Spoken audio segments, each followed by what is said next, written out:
तो good morning everyone. और Magadh homeopathic medical college के छात्रों का मैं स्वागत करता हूं। आज इसके पहले भी मैं एक लेक्चर आपको देख चुका था 50 मिनिट स्केल पर, और डॉक्टर संजय जी से बात हुई थी। तो हमने कहा कि मेडिसिन को मैं तरीका डिफरेंट मेडिसिन को कैसे पढ़ा जाए, इसको बताने के लिए, क्योंकि मेडिसिन हम लोगों का एक मूल विषय हुआ करता है। और इसका हम कितना इससे अपना प्रैक्टिकल बना सकें, कितना हम इसको याद रख सकें, और कितना हम इसको अपने जब हमको यूज करना है, जब हम अपने क्लिनिक में रहेंगे, तो हम लोग कितना इसको इस्तेमाल कर पाते हैं। ये एक बहुत महत्वपूर्ण विषय होता है कि दिमाग में मेडिसिन रहे, और फिर उसका जितना भी हम प्रयोग कर सके, व्यवहार कर सकें, ये हम लोगों के लिए महत्वपूर्ण विषय हुआ करता है।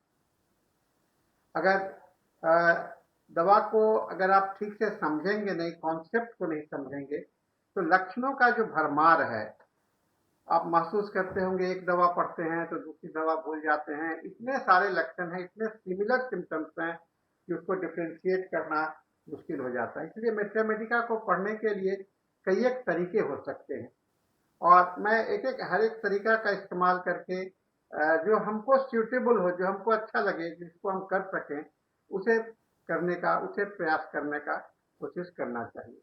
ठीक है ना?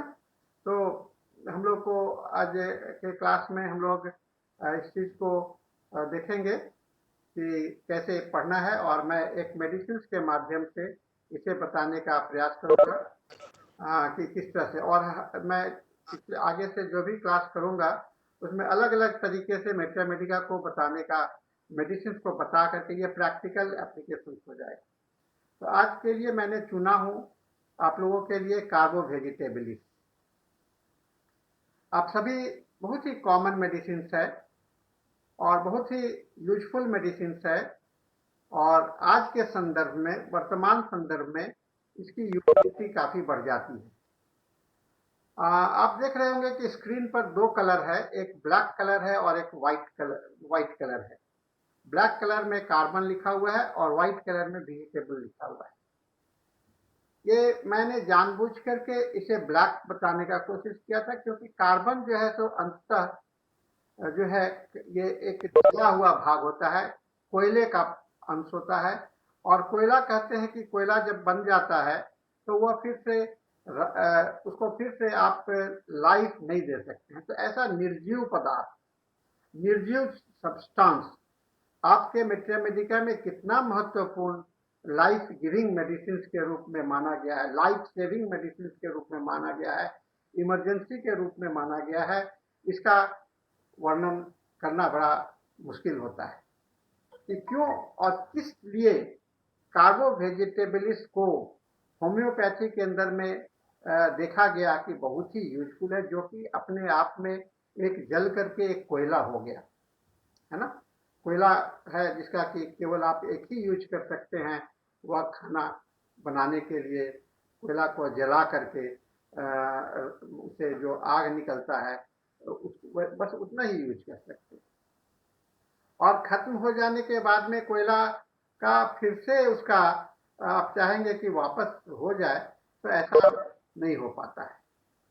और ये कार्बन जो है सो आपको लैटिन नाम कोल से आया है, और इसका केमिकल सिंबल C होता है, और एटॉमिक नंबर 6 है ना। कार्बन इसके अंदर में मुख्य कोयला के अंदर में होता है, और ये पीरियोडिक टेबल के 14वें ग्रुप में आता है ना।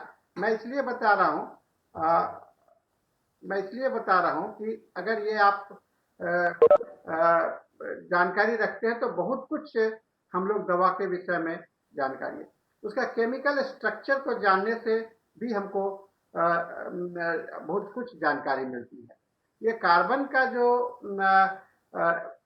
ये 6 ये है एटॉमिक नंबर, इसका मतलब हुआ कि आप लोग अगर केमिस्ट्री याद होगा तो ये एटॉमिक स्ट्रक्चर याद होगा, तो इसके इलेक्ट्रॉन जो है सो 4 इलेक्ट्रॉन, 2 इलेक्ट्रॉन तो पहले साइकिल में होंगे और 4 इलेक्ट्रॉन जो है सो बाहरी है। और बाहरी पहला के बाद में जितने भी इलेक्ट्रॉन के साइकिल होते हैं, चक्र होते हैं, उसमें केवल 8 इलेक्ट्रॉन ही रह सकते हैं। और यहाँ पर 4 है ना, यहाँ पर 4 है। तो ये 4 कहने का मतलब क्या होता है कि 4 इलेक्ट्रॉन है, तो ये 4 इलेक्ट्रॉन और ले सकता है या दे सकता है। तो ये कार्बन का अंदर में एक बीच बीच में है कार्बन, जो कि इलेक्ट्रॉन दे भी सकता है, कंबाइन भी कर सकता है और ले भी सकता है। ये बहुत महत्वपूर्ण जानकारी इसलिए हो जाता है कि जब ये दवा के रूप में हमारे शरीर में प्रयोग किया जाता है तो ये कितना देता है और कितना लेता है, ये दोनों हम लोगों को अध्ययन हो जाता है। ये कार्बन नाम कार्बो से आया है, कार्बो, इसको कि चारकोल कहा जाता है, और फ्रेंच नाम कार्बन कहा जाता है ना। इसका जर्मन में और सभी जगह पर ये सब नाम इसका यूज हुआ है। और खास करके कार्बन का इतिहास हम लोगों के मानवीय सभ्यता के साथ में जुड़ा हुआ है। जब से आपने कोयला को आग जलाना सीखा, है ना, मनुष्य जब से आग जलाना सीखा तो वह कोयला के महत्व, कोयला को देखा, क्योंकि जलने के बाद में आग लगते थे, जल जाते थे, तो पता नहीं चलता था, लोग जानते नहीं थे कि कोयला कैसे आग जलाया जाता है। तो लोगों ने चिंगारी से, प्री हिस्टोरिक में लोगों ने आग जलाना सीखा, जो कि हम लोगों के ह्यूमन सिविलाइजेशन का एक बहुत बड़ा परिवर्तन का क्षेत्र माना जाता है। और करीब करीब 2500 बीसी चाइना में ये पाया गया था। ये कार्बन जो है सो इलेक्ट्रॉनिक फॉर्म है, जिसमें से हीरे भी बनते हैं, डायमंड भी बनता है, डायमंड। अब आप देखेंगे कोयला इधर काला और उधर डायमंड, है ना, डायमंड कितना कॉन्ट्रास्ट है। फिर उसी तरह से ग्रेफाइटिस, ग्रेफाइटिस आपको, ये सारे कार्बन के ही इलेक्ट्रॉनिक फॉर्म है ना, कार्बन का ही इलेक्ट्रॉनिक फॉर्म है। अगर कार्बन बहुत सख्त हो जाता है तो वह आपको ग्रेफाइटिस का भाग लेता है, उससे भी सख्त हो जाता है तो वह डायमंड बन जाता है ना, हीरा का रूप में है। और आप देखे होंगे कि कोयला के खान से ही हीरा निकला करता है बहुत सारा। ये सब बहुत सारा हिस्ट्री जो है सब बहुत इंपॉर्टेंट हिस्ट्री।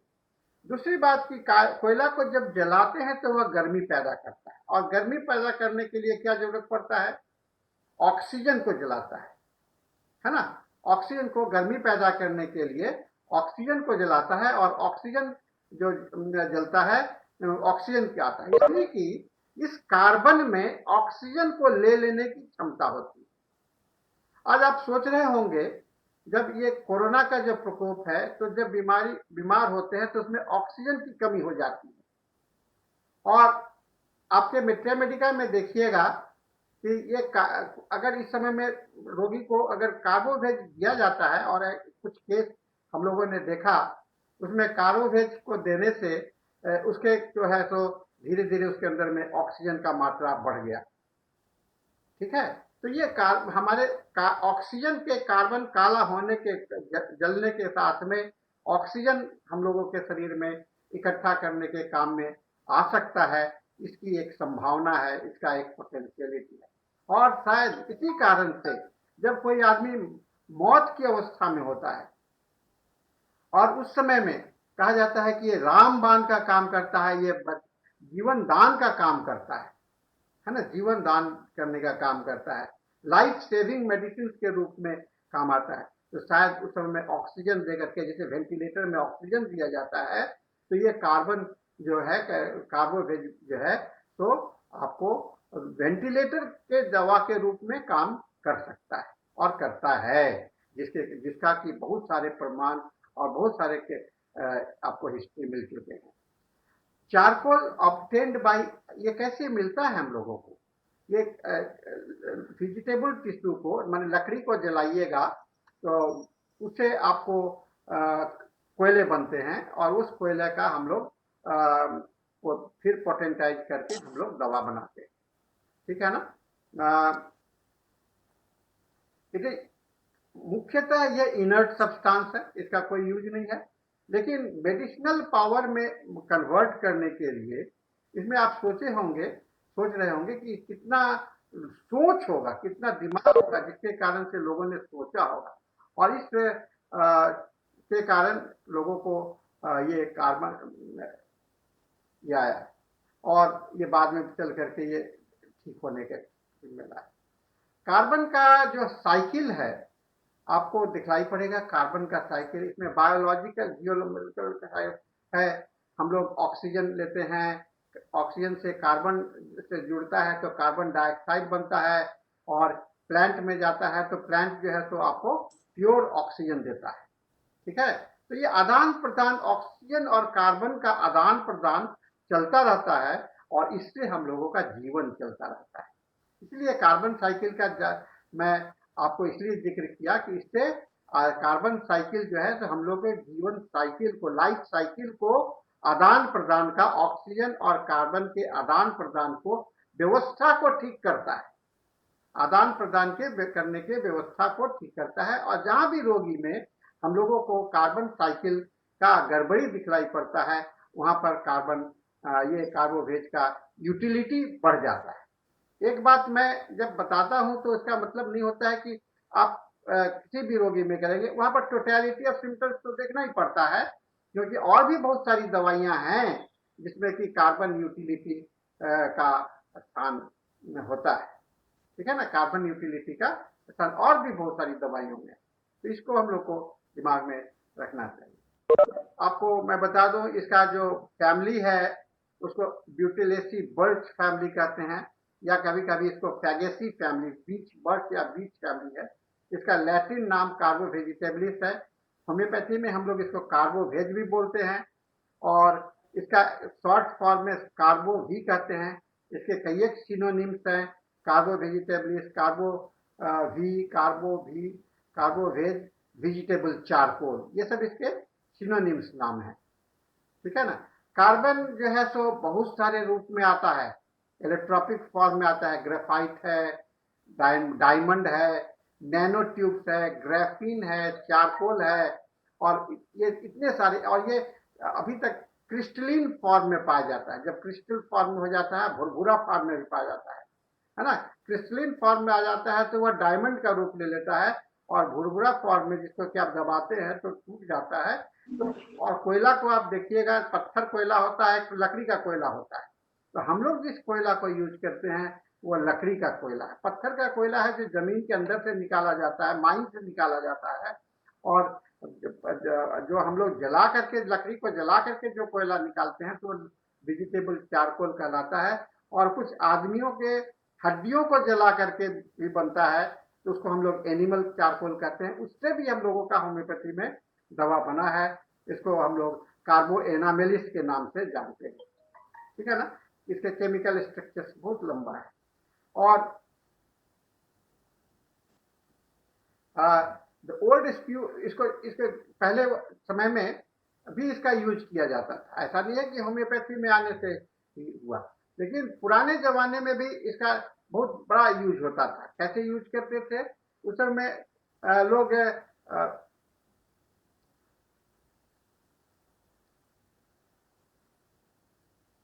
उस समय में लोग इसको चम्मच से लेकर के कोयला को पीस करके चम्मच से ये इसका पानी का घोल बना करके एसिडिटी को, पेट में एसिड बन गया है, गैस बन गया है, उसको खत्म करने के लिए यूज किया करते थे। और पुराने जमाने में कई लोगों का व्यवहार होता था कि इसे कोयला को, और आज भी आप देखते होंगे कि दांत को धोने के लिए भी, ब्रश करने के लिए भी कोयला को करते हैं और अपने आप को अच्छा महसूस करते हैं। और हैनीमैन साहब ने इसके क्रूड हीलिंग पावर को खोजा था और इसमें पोटेंटाइज करके इसका deep acting, long acting antipsoric medicine के रूप में हम लोग को सामने में लाया। एंटीसोरिक मेडिसिन के सामने में हम लोग, और इसका टाइट्रेशन जो है ये टाइट्रेट करके बना कोयला को, है ना। उड चारकोल को कंट्रोल्ड कंडीशंस में टाइट्रेशन आप लोग पढ़े हैं, टाइट्रेशन के प्रोसेस से इसे दवा, होम्योपैथिक दवा में पोटेंटाइज किया गया। वेजिटेबल चारकोल का मेडिसिनल इकोनॉमी हम लोगों के पास में है। और इसका जो बिस्किट, आपने कभी सुना है चारकोल बिस्किट, कोयले का बिस्किट? ये इंग्लैंड में पहली बार बनाया गया था 19वीं शताब्दी में। और खास करके जिन लोगों को गैस हुआ करता था, पेट में दर्द हुआ करता था, वहां पर इस बिस्किट का फोटोग्राफ मैंने यहाँ पर डाला है। ये बिस्किट को लोग खाने के लिए देते थे। इसमें थोड़ा सा बटर, शुगर और एग्स का डस्ट बना करके कोयला को मिला करके ये बनाया जाता था। और एक इम्पॉर्टेंट मेडिसिन के रूप में ये टेस्ट के साथ में लोग इसको खाते थे, इसलिए कि उनको गैस नहीं बने, है ना। ये चारकोल बिस्किट जो है तो 1857 में इसको पब्लिश किया गया था, इस आर्टिकल को। इसका यूज जो है तो बाउल सिस्टम में, गैस्ट्रिक सिस्टम में। और आज भी जब हम लोग होम्योपैथी में होता है जिसको गैस बहुत बनता है तो कहते हैं कार्बोवेज ले लो। ये अलग बात होता है, मैं ऐसा आपको व्यवहार करने के लिए नहीं कर रहा हूं, लेकिन लोगों में मान्यता है कि कार्बन जो है सो गैस को दूर करता है, गैस को खत्म करता है, तो इसके लिए इसको यूज किया जाता है। और इसके लिए फिर एंटीडोट के रूप में इसे बाद में फिर इंग्लैंड में भी इसे अपनाया गया। चारकोल का गैस के लिए, हेमोरेज के लिए और पॉइजन के एंटीडोट के लिए यूज किया जाता है ना। वेजिटेबल कार्बन को carbonised residue of non poisonous wood के रूप में किया जाता है। आप देखिएगा कि जब जहां पर कोई जानवर काट लिया है, बिच्छा वगैरह काट लिया है, तो वहां पर कोयला के पाउडर को आप रख देते हैं, तो उससे आपका वो जहर को सोख लेता है ना, गैस को सोख लेता है। ये इसका कुछ ट्रेडिशनल यूज है जो कि घरेलू दवा के रूप में इस्तेमाल है। और ये ऑब्जर्वेंट प्रॉपर्टी के कारण है, इससे बहुत सारे पॉइजन को ये एब्जॉर्ब कर लेता है। और सांप काटने पर भी कुछ लोग इसको लगाया करते हैं किसी किसी प्रजातियों में, है ना। और इसके हेमोरेज टेंडेंसी को भी खत्म करता है ना, ब्लीडिंग को भी खत्म करता है। उसके साथ में bronchitis, excessive expectoration and cyanosis, आपका शरीर का रंग नीला हो गया है, यानी कि जहां पर कि ऑक्सीजन का कमी हो गया है, वहां पर भी आपको इसका इस्तेमाल किया जाता है। Common charcoal is made from, हम लोग जो बनता है वह वुड से है, कोकोनट सेल से है, इसको एक्टिवेटेड चारकोल कहते हैं। और इसको हम लोग, इसके अंदर में छोटे छोटे सुराख होते हैं कोयला में, आप देखे होंगे, जो कि आपको गैस को इकट्ठा करके रखता है। डॉक्टर नैश ने बड़ा अच्छा इसकी जानकारी दी है। Vital force nearly exhausted to complete collapse. Vital force इतना खत्म हो गया है कि अब लगता है कि मौत होने वाला है ना, नैश साहब ने कहा। फिर ब्लड स्टैग्नेट्स इन कैपिलरी, ब्लड अगर आपके छोटी छोटी नदियां हैं कैपिलरी वेन्स में, वहां पर जमा हो गया है, नीला पड़ गया है, तो उसमें आपको ये काम आता है। हेमोरेज, नाक से खून आ रहा है, मुंह से खून आ रहा है, गम से खून आ रहा है, तो वहां पर भी होम्योपैथिक यूज होता है। शरीर का रंग अगर पीला पड़ गया है तो वहां पर आपको कार्बोवेज का स्थान, ईबी नैश साहब ने कहा। म्यूकस मेम्ब्रेन अगर टूट जाते हैं, स्पॉन्जी हो जाते हैं, जैसे दांत और ये सब, तो वहां भी आपको कार्बोवेज का यूज होता है। एक्सेसिव फ्लैचुलेंस, गैस बहुत बनता है जो कि आपको ऊपर प्रेस, पेट में ऊपर प्रेस कर रहा है स्टोमक में, वहां पर भी हम लोग कार्बोवेज का इस्तेमाल करते हैं। जहां हमको लगता है कि ऑक्सीजन की कमी हो गई है, कार्बोवेज का पेशेंट कहेगा हवा चलाओ, हवा चलाओ, है ना, बहुत जोर जोर से हवा चलाओ, बहुत ड्राफ्ट ऑफ एयर पसंद करता है। ये कार्बोवेज का सिम्टम्स है, वो भीतर में सफोकेट कर रहा है, सांस फूल रही है, और उस समय में कार्बोवेज का इस्तेमाल डॉक्टर नैश साहब ने बहुत मिराकल चमत्कार के रूप में देखा। और एनेमिक कंडीशंस में, खास करके जहाँ की ब्लड की कमी हो गई है क्रॉनिक केस में, वहां पर इसका इस्तेमाल किया जाता है, ठीक है ना। फिर नैश साहब ने और भी बहुत सारी जानकारी दिया है इसके विषय में। बहुत सारे, कोई बीमार आदमी बहुत दिन से बीमार पड़ा है और बीमार ठीक नहीं हो रहा है, और ठीक होने के बाद में जैसे बहुत लंबे समय से थकने के बाद में उसके कष्ट काफी हो गए हैं, कमजोर पड़ गया है, तो उस समय में आपको कार्बोवेज देना चाहिए। वाइटल फ्लूइड बहुत लॉस हो गया, शरीर से बहुत ज़्यादा ब्लड निकल गया, कहीं पर म्यूकस मेम्ब्रेन से बहुत ज़्यादा ये निकल गया, तो वहाँ पर भी पसीना बहुत ज़्यादा आपका निकल गया, तो वो आपको कार्बो इफेक्ट होता है। दांत अगर आपके ढीले हैं और गम्स आसानी से ब्लीडिंग हो रहा है, वहाँ भी होता है। और last stage of the disease with copious cold sweat, cold breath, है ना। कार्बोवेज के पेशेंट का एक बड़ा खासियत है, कहते हैं कि इसका शरीर इतना ठंडा हो जाता है, लगता है कि बर्फ है। Coldness of the knee even in the back and left arms, ये सब होते हैं। और जो कि कोई क्विनाइन के बाद में, क्विनाइन आज पहले जमाने में बहुत चलता था और आज भी क्लोरोक्विन देते हैं, ये बहुत बढ़िया काम करता है। और ये चाइना का सबसे बड़ा कॉम्प्लीमेंट्री मेडिसिन माना जाता है। चाइना, मैं इसके बाद में आपको चाइना भी पढ़ाऊंगा दूसरे क्लास में। चाइना और कार्बोवेज का बहुत बड़ा संबंध है और दोनों जो है सो होम्योपैथिक मेडिसिन के इतिहास को बदल डाला है ना। मेडिसिन के इतिहास को बदलने में सबसे बड़ा हाथ जो है तो चाइना का और कार्बोवेज का है, क्योंकि चाइना भी अपने आप में एक कहते हैं कि टर्निंग पॉइंट, मेडिसिन इतिहास के टर्निंग पॉइंट के रूप में ये माना जाता है। अब आइए थोड़ा सा हम लोग इसका कॉन्स्टिट्यूशंस को देखें। इसको एस्थेनिक डिस्पोजिशंस कहते हैं। लिस्टलेस मतलब कि हिलडोल नहीं सकता है, इंडोलेंट है, स्लगिश है, टू इनर्ट है ना, चल नहीं सकता है, इरिटेबल, इजिली एक्साइटेड और एल्टरनेटिंग मूड, ये इसके हैं। और वीक डिस्पोजिशंस इसका मेन कॉन्स्टिट्यूशनल पैटर्न है। और इसके कष्ट जो है सो जनरली डिनर के बाद में बढ़ता है और अंधेरा पसंद नहीं करता है। काला कोयला है लेकिन इसे लाइट चाहिए, रोशनी चाहिए, ये इसका इंपॉर्टेंट सिम्टम होता है। आपने हिपोक्रेटिक फेस सुना होगा। हिपोक्रेटिक फेस किसको कहते हैं? आपको ये कार्बोवेज के पेशेंट को देख सकते हैं। मैंने एक फोटो दिखाया है यहाँ पर, जहाँ की आंखें थोड़ा सा धसा हुआ है, लिप्स बड़ा है, गाल देख रहे हैं कि चिपका हुआ है। यह फेमस हिपोक्रेट के पैटर्न से ये आता है। ये बहुत ही महत्वपूर्ण लक्षण है इसका। हिपोक्रेटिक के रिपोर्टरी में भी, मेट्रामेटिका में भी इसका जिक्र आता है। तो इसको हम लोग हिपोक्रेटिक फेस कहते हैं। वेरी पेल, ग्रेइश येलो, ग्रीनिश, लगता है कि हरा हो गया है। Cold with cold sweat after the haemorrhage, इस तरह के पेशेंट को हम लोग हिपोक्रेटिक फेस कहते हैं। फ्लैचुलेंस, इंडोलेंस बहुत बड़ा इंपॉर्टेंट सिम्टम्स है। शरीर चलने का मन नहीं कर रहा है, थकावट है, निर्णय नहीं ले पा रहे हैं, है ना। इंडोलेंस, इरिजोल्यूशन इस दवा का प्रमुख लक्षण माना जाता है मेंटल स्टेटस पर।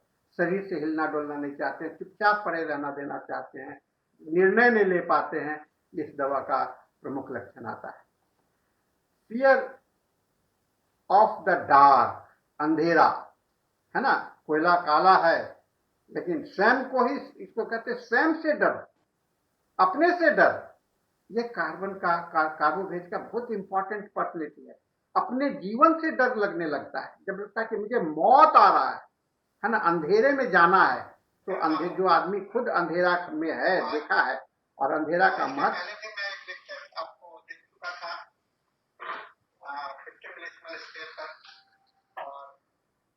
अंधेरा में इसका स्थान है। लो वाइटिलिटी, जब वाइटिलिटी बहुत कम हो जाए, जबकि आपका ताकत बहुत कम हो जाए, एग्जॉस्टेड, है ना, एग्जॉस्टेड, कोल्ड कामी skin, collapse, person never fully recovered from disease. कोई बीमारी हो गया उसके बाद कभी ठीक नहीं हुआ। टाइफाइड होने के बाद में कुछ न कुछ कष्ट कमजोरी लगा हुआ है, वहां पर आपको इसको इस्तेमाल करते हैं। किसी भी प्रकार का चोट हो गया, ब्लड लॉस कर गया, इसलिए लो वाइटिलिटी इसका बहुत ही इंपॉर्टेंट सिम्टम्स माना जाता है। डिजायर फॉर ओपन एयर, ये लोग देखिए पंखा जो वांट्स टू बी फैन, और क्रेविंग फॉर फ्रेश एयर, ये कार्बोवेज का इंपॉर्टेंट सिम्टम्स है। क्रॉनिक कार्बोवेज बहुत चिली होता है ना। कार्बोवेज जो है तो चिली पेशेंट है, माने ठंडा उसको बर्दाश्त नहीं होता है, लेकिन वो हवा चाहता है, ये बड़ा कॉन्ट्रेडिक्टरी, बड़ा इंपॉर्टेंट सिम्टम्स होता है कार्बोवेज को समझने के लिए। नेक्स्ट है आइसी कोल्ड ऑफ द बॉडी। शरीर इतना ठंडा, मैं आप देखो तो बर्फ के जैसा ठंडा, नाक, हाथ, है ना, पैर, ठेहुना, स्किन, नाक से ठंडे हवा निकल रहा है, ये सब आपको आइसी कोल्डनेस ऑफ द बॉडी, इसका बहुत ही कैरेक्टरिस्टिक सिम्टम्स है। शरीर बहुत ठंडा है, हवा खूब चाह रहा है, आप बहुत आसानी से कार्बोवेज दे करके इस तरह के पेशेंट को लाइफ दे सकते हैं। Can not break bear tight cloth. Carbo veg कभी भी अपने शरीर पर टाइट कपड़ा पसंद नहीं करता है ना, ये ढीला ढाला कपड़ा पसंद करता है, कमर पर, पेट पर, सब जगह पर ये चाहेगा कि ढीला कपड़ा चाहिए, है ना। Sensation as if blood is stagnated, लगता है कि सर का दर्द बताएगा, लगता है कि चमड़ा, मेरा ब्लड जो है तो स्टैग्नेट कर गया है, रुक गया है, जम गया है ना। इसके स्किन पर देखिएगा तो वेरिकोज वेन है, एक मैंने वेरिकोज वेन का एक मैं दृश्य यहाँ बनाया हूँ, आप देखिए वेरिकोज वेन जगह जगह पर गांठ के जैसा लगता है कि ये वेन्स में ब्लड जमा हुआ है, ये blue network in the skin, ये आपको दिखलाई पड़ेगा। ये कार्बोवेज का बहुत इंपॉर्टेंट फर्टिलिटी के रूप में आपको आता है। दूसरा है deficient capillary circulation. Capillary circulation आप लोग पढ़े हैं, आर्टरी से वेन में जो ब्लड का ट्रांसफर होता है तो बीच में कैपिलरीज होते हैं और उससे इधर ट्रांसफर होता है। तो अगर ये प्रॉपरली मेंटेन नहीं हो तो क्या होगा, आपको वहां पर शरीर में नीला रंग आ जाता है, skin and coldness of extremities हो जाएगा और वाइटल फोर्स जो है तो करीब करीब खत्म हो जाता है। तो डिफिशिएंट कैपिलरी सर्कुलेशन के कारण होता है, जिसके कारण कि पेशेंट जो है तो हमेशा हवा की खोज करता है, ठीक है। और एक बहुत बड़ा लक्षण है, बच्चों लोगों में देखते होंगे, रात में सोए हुए नींद में वह मास्टरबेट करता है, ओनानिज्म, है ना, नींद में, है ना, जगे हुए में नहीं, नींद में मास्टरबेट करता है।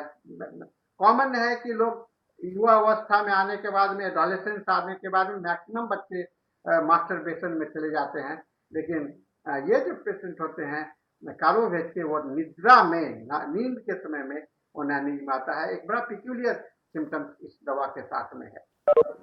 इसके फूड पॉइजनिंग में इसका बहुत इंपॉर्टेंट रोल है। Elements from the disordered digestion, indigestion, nausea, flatulence, pain in stomach और extreme flatulence in upper abdomen. इसीलिए ये गैस लगता है कि ऊपर की ओर प्रेस कर रहा है, ढकार आता है ना, ढकार आता है, ये इंपॉर्टेंट सिम्टम्स है। थोड़ा सा खाना खाएगा पेट भर जाएगा, थोड़ा सा खाना खाएगा पेट भर जाएगा, फुलनेस सेंसेशन एब्डोमेन में देखा जाता है। और इस कार्बोवेज का इंपॉर्टेंट फीचर हम लोग कहेंगे internal burning and external coldness. भीतर से जलन है और बाहर से, भीतर से जलन है और बाहर से गर्मी, ये ठंडा है ना। ये एक इसको याद रखने वाली बात है, इंटरनल बर्निंग, भीतर से जलन है और बाहर से ठंडा, बाहर में ठंडा है। और ये बहुत ही स्लगिश होते हैं, इनका पाचन क्रिया बहुत धीमे धीमे होगा, ब्लड का सर्कुलेशन बहुत धीमे धीमे होता है, जिसके कारण सांस फूलने की बीमारी, चमड़े का रंग जो है तो नीला हो जाता है और ये होता है स्लगिश। स्नेल का फोटो में बना स्लगिश, धीमी चालें, जीवन का, जिंदगी का जो चाल है तो वह धीमा हो जाता है। इसका शॉक के बाद में ऑपरेशन, कोई भी ऑपरेशन होने के बाद में अगर शॉक लग जाता है तो शॉक लगने के बाद में भी आप इस दवा का बहुत बढ़िया से इस्तेमाल कर सकते हैं। इसका यूज बहुत after effect of the shock operation के कारण पेशेंट को शॉक टाइप का सिचुएशन होता है, वहां पर कार्बोवेज का बहुत बड़ा इंपॉर्टेंट स्थान देखा गया है। फुलनेस सेंसेशन पेट में, एब्डोमेन में, और जिससे कि सांस, पेट में फूलने के कारण सांस लेने में दिक्कत हो रहा है, इसका फुलनेस सेंसेशन आता है। लाइफ सेवियर, इसे दवा को कहा गया है लाइफ सेवियर, जीवन को बचाने वाला, है ना। last stage of the disease with copious cold sweat, cold breath, cold tongue and voice lost. आवाज खत्म हो गया, अब मौत के शैया पर बैठा हुआ है। उस समय में यह जादू के रूप में इस दवा का इस्तेमाल होता है, लाइफ सेवियर मेडिसिन के रूप में। इसके बॉडी के कौन कौन इस सब भाग में बहुत ज्यादा इंपॉर्टेंट है। म्यूकस मेम्ब्रेन में ये काम करता है, डाइजेस्टिव ट्रैक्ट इसका सेंटर ऑफ एरिया, कहाँ पर ये काम करता है, स्टोमक में काम करता है, हार्ट पर काम करता है, वेनस सर्कुलेशन में काम करता है, ब्लड, ऑसिपुट और लेफ्ट साइड में काम करता है। मेटास्टैटिस इसके कुछ छोटे सिम्टम्स हैं। मेटास्टैटिस ऑफ टू मैमी है ना, और टेस्टिकल्स में मम्प्स जो है सो मैमी में चला जाएगा है ना। किसी को गलफर्म का सूजन हो गया है और बाद में देखिएगा कि उसका ब्रेस्ट में चला गया या टेस्टिस में चला गया, तो आपका उसका स्पर्म का बनना बंद हो जाता है। Chronic hoarseness after acute affection of the air passage, hoarseness in the evening, falling of hair after delivery, ये सब जगह पर इंडिकेशंस है। Otorrhoea as a sequel of measles और the scarlet fever, asthma from measles और pertussis of the childhood, on bursting sensation of the stomach after eating और drinking, खाने और पीने के बाद में आपको बर्स्टिंग सेंसेशन होगा, इसके हैं।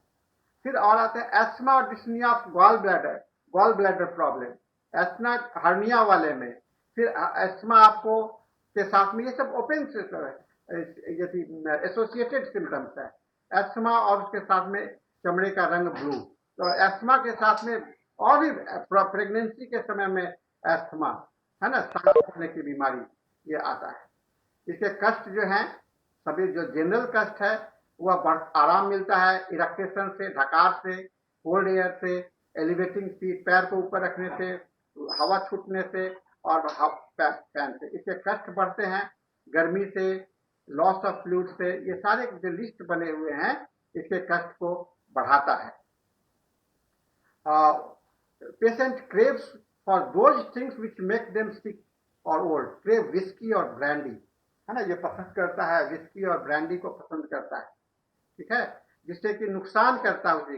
Wants clothing loose around the abdomen, और पेट के चारों बगल वह चाहेगा कि ढीला कपड़ा हो जाए। इन्हें खाने में पसंद नहीं है fat food, rich food, meat, fat, milk, salt food, butter, coffee, इसे पसंद है salty things, coffee, sour, sweet, ये इसके कष्ट बढ़ जाते हैं बटर से, फैट से, रिच फूड से इसके कष्ट बढ़ जाते हैं, सलाद से, मछली से, बहुत सारे ये लंबे लिस्ट हैं, ये स्क्रीन को आपको शेयर करेंगे हम लोग है ना।